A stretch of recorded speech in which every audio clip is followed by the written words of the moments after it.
Leadership is patient. Leadership is kind. It does not envy. It does not boast. It is not proud. It does not dishonor others. It is not easily angered and is not self-seeking. It holds no record of wrongs. Hello, my friend. Welcome to this episode of A Call to Leadership. I'm Dr. Nate Sala, your host, and I'm so glad you're here. We've spent the last 4 episodes building a foundation on leadership. So if you're here at episode 5 and you haven't tuned in to episodes 1 through 4, I would strongly encourage you to check those out because they lay a solid foundation on various aspects of leadership, packed with tools and resources and content that I'm certain will help you aim for greatness and aim for your potential as a leader.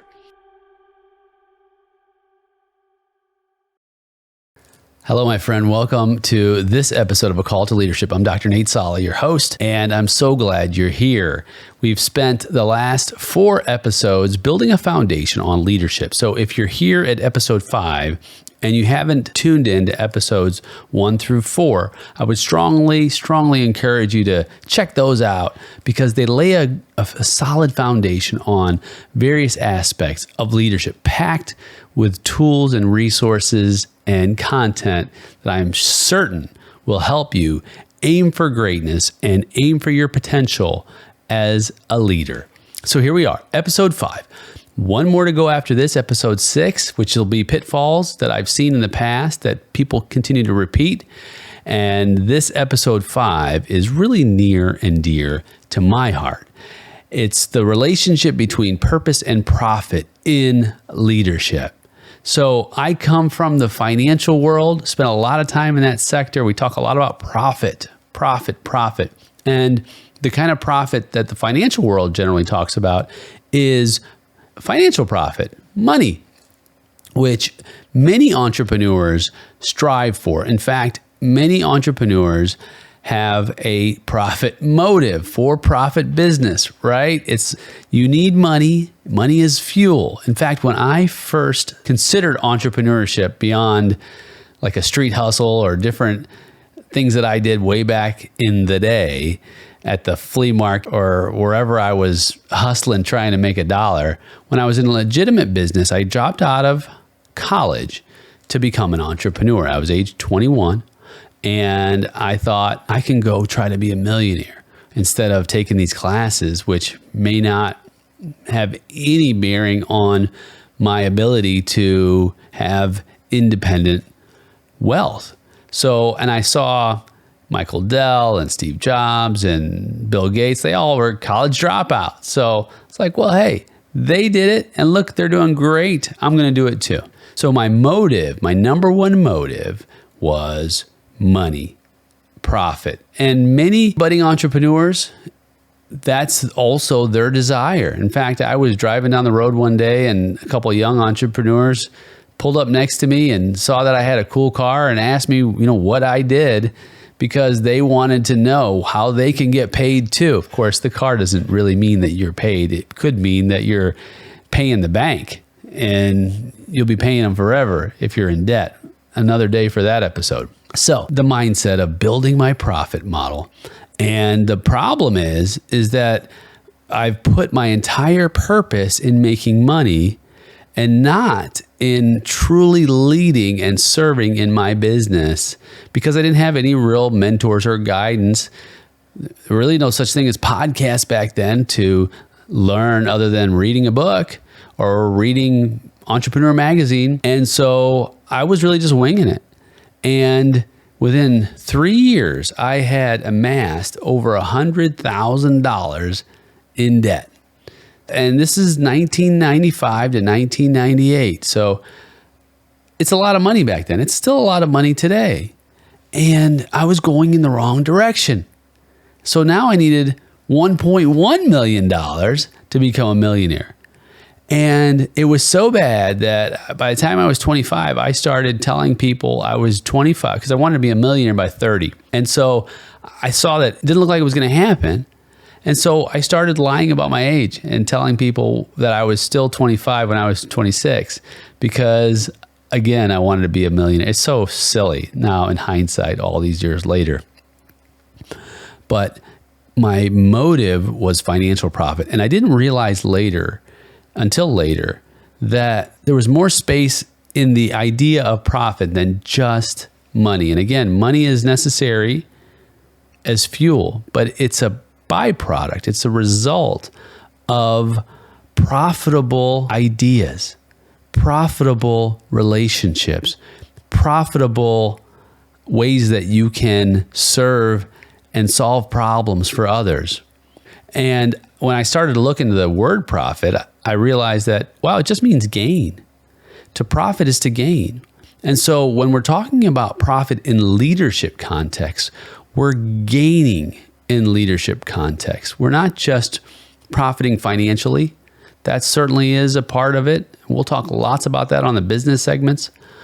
But we're talking about profitable relationships. We're talking about profitable purpose, profitable outcomes in terms of how we can help others achieve what they need by the value proposition, by what we call the utility.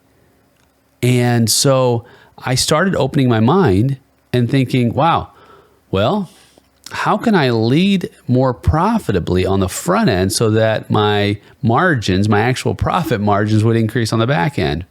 And then I stumbled on this verse, a set of verses, which are called the love verses in the Bible. And you've probably heard these at a wedding. And I thought, wow, you know what? What if I reconfigured these verses from the words love is, and it says love is patient, love is kind, and so on, to leadership is.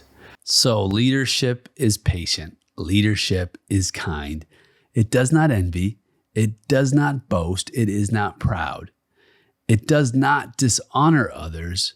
It is not easily angered and is not self-seeking. It holds no record of wrongs.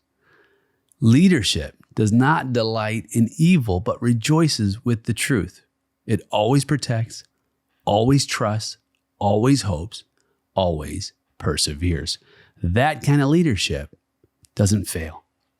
And how beautiful is that when we apply that idea of love or charity to leadership? Because I believe the most effective kind of leadership, the most effective kind of servant leadership is a leadership that walks in love. And it doesn't have to be a feeling. You know, we often think of love as a feeling, but in this context, it's actually actions. This context takes love and it applies it in very specific action items. And so let's unpack that a little bit. How about leadership that is patient? How much more profitable would our relationships be and our experiences be when we live and operate our leadership in patience, so that we're not, abrupt with our requests. We're not abrupt with when people need more time to prepare. That doesn't mean that we don't help them and push them to reach their highest, best possible state. That doesn't mean we don't have deadlines, but that means that we operate in a way that respects their growth. And maybe they're in a place, maybe a follower or even a customer or a spouse, a child, a member of your community needs just a little more grace and patience. And of course, then there's kindness, the kind of leadership that's kind. And, when we talk about kindness, of course, there's a inference of caring in that model. How much more profitable if actually they've been called, kindness and patience have been called the pillars, if you will, of love. And of course, I would consider them also the pillars of leadership, because you don't have to be an authoritarian, condescending, belittling leader to get amazing results. In fact, I believe that we can thrive on the kind of kindness that shows our followers that we actually care about them. And it's been said by, I think, John Maxwell, people don't care what you know until they know that you care. So if we can exhibit patience and kindness in our leadership, just to start, just to start. I believe those are already game changers in terms of the response we get from followers and stakeholders that is a positive response to our positive behavior toward them. And I can tell you this now, that somebody listening may be saying, well, that's, though I will be considered weak if I'm patient and kind. No, we're not talking about being a doormat. We're not talking about allowing your boundaries to be overrun or your values to be compromised. Not in the least bit. In fact, you can be kind and you can still have very clear objectives and very clear boundaries that are non-negotiable. And you can still be kind in sharing that. You can be kind in telling someone that they're not a fit for your leadership. You can be totally kind. It's just decorum. It does not envy. It does not boast. It is not proud. Your leadership, my leadership, need not be envious. I know for a long time I envied others. I envied others who had already reached a pinnacle of financial success, already had the cool cars or the big house or the fancy vacations.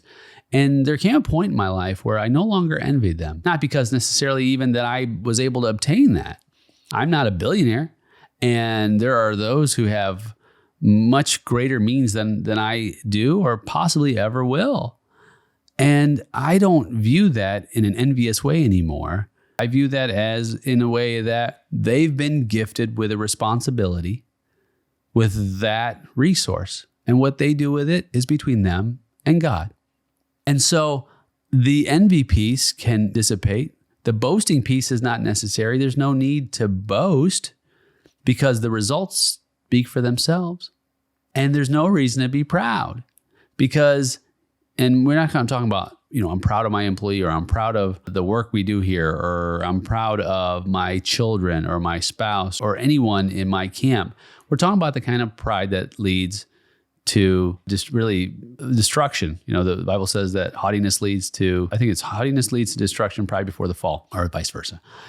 And humility is really what we are to clothe ourselves in as leaders. Humility is so much more profitable than pride will ever be. In fact, it was Jim Collins' research on leadership that he said the level 5 leader is a combination between this humility, personal humility, and this professional will. And he also called it a fierce will.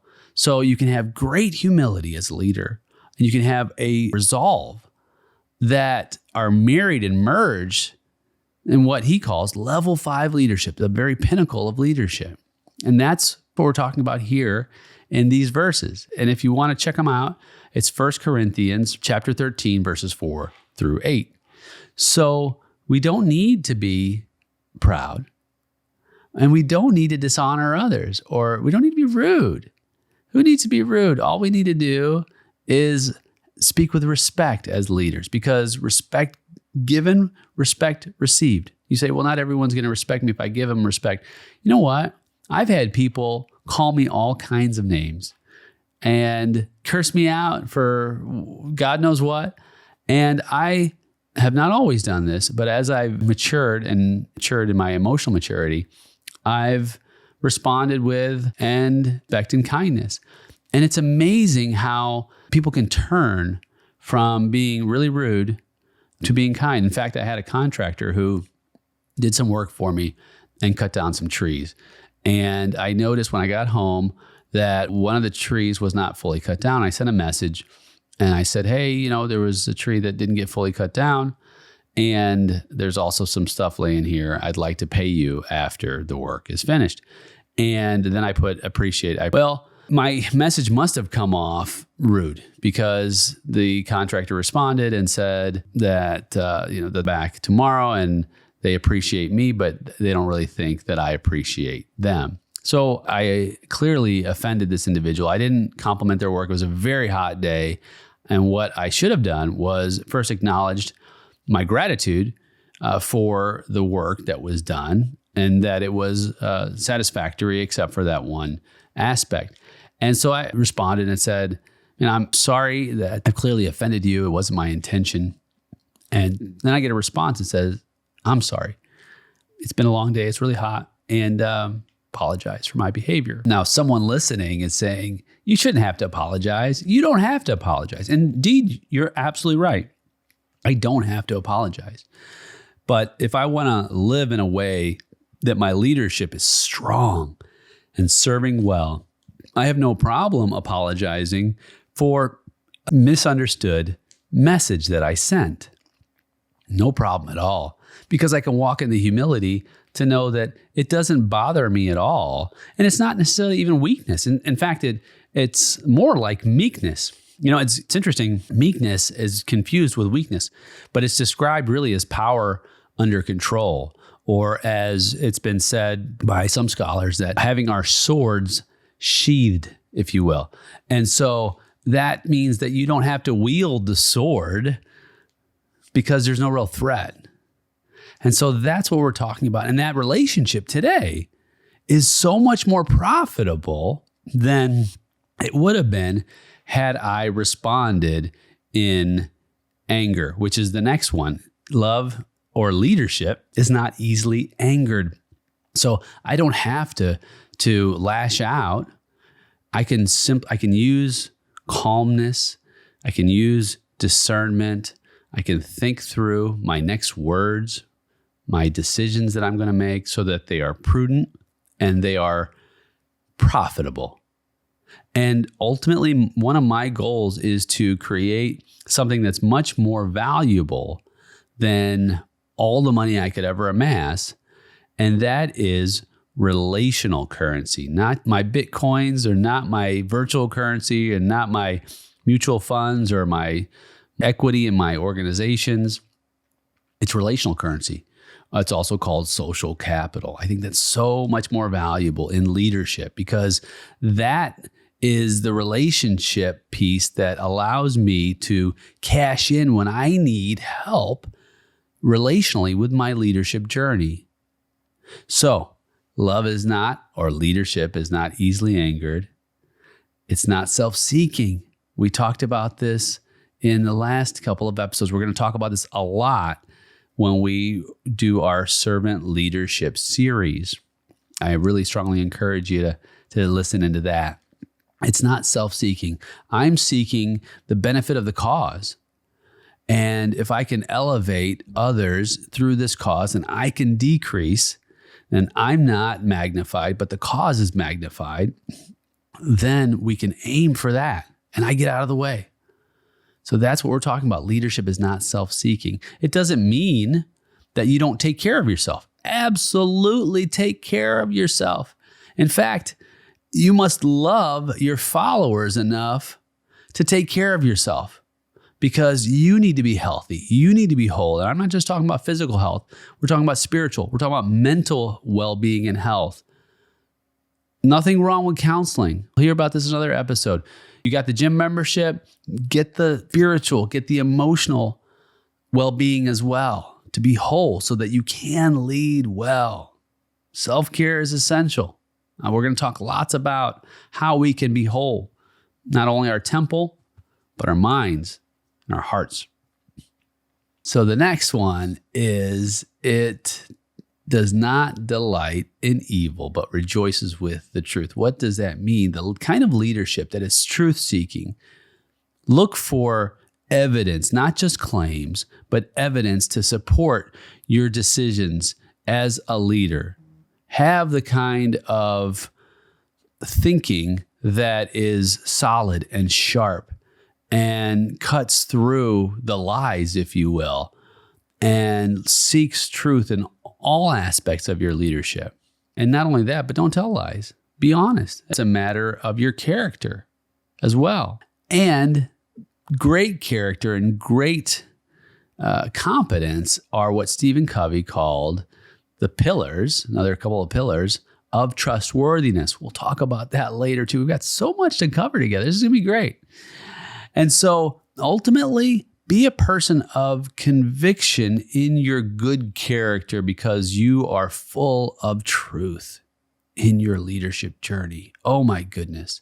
Oh, how refreshing is that? Especially in a world of toxic, cynical, cancerous leadership that is destructive and really abhorrent to us who seek to follow and lead with good character and integrity. So that's what that means. And then next, leadership or loving leadership always protects. You protect what's important. Protect your stakeholders. Protect those who perhaps need a protector, can't protect themselves. Those who are in positions who need your help. And so that's the kind of leadership that is so attractive. Protecting leadership. You protect your vision, protect your mission, protect your values, protect your family, whether it's your business family, your family at home, your spiritual family and community. Protect yourself, protect your heart. In fact, the Bible also says that guard your heart, for it is the wellspring of life. So guarding is what? Protecting. So the kind of leadership we're talking about, loving leadership, highly profitable leadership, is a leadership of the sentinel, the protector. And then it always trusts. What does that mean, that it always trusts? It means that it seeks out competence and character so that it can develop trusting relationships. It doesn't mean that it's naive and easily taken advantage of. No, that's part of the protection. But to walk, rather than walking in cynicism and skepticism, walk in the trust that you will be able to overcome your obstacles with the help of others. You will be able to thrive. You will not be acting in misery, but you'll be acting in mastery. You will not be acting in burnout, but you will be acting in engagement. And you will achieve the aiming for greatness that we call and set out to do. That's trust. And then next is it hopes. Hopefulness is so much better as a leader than hopelessness. Am I right? Hold on to hopefulness, because hope is an essential aspect of a greater vision. Now, like we said before in the trailer, hope is not a strategy, but it is an essential. And so the kind of leadership that's hopeful is the kind of leadership that illuminates the possibilities. Back to our example several episodes ago with Dr. Martin Luther King Jr.'s I Have a Dream speech. It was full of hope.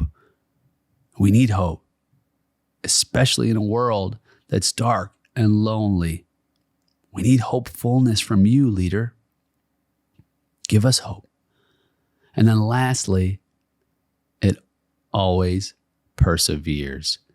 Love and leadership that will stay the course, no matter what the odds are, with courage, with vigor, with vitality, to finish strong. Perseverance is an essential aspect of leadership. It is essential.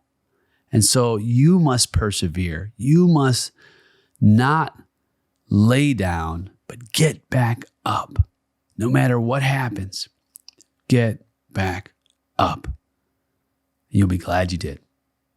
Talk about profitable purpose. So far greater than financial gain. And guess what? Financial gain is a byproduct of all of that. Your leadership, your profitable leadership in purpose, I encourage you to clothe it in love so that your social capital, your relational currency, the accounts fill up so great that they overflow. That's my hope for you, my friend. That's my vision for you. I am so glad you joined me on this episode of A Call to Leadership. Go now and really start to meditate on those aspects. Start with the beginning. Spend the next week on patience and kindness in your leadership and watch how the relational currency begins to accumulate and be profitable for your relationships and your leadership as you begin to embark on a new adventure. I'm Dr. Nate Sala. Thank you for joining me. We'll catch you soon.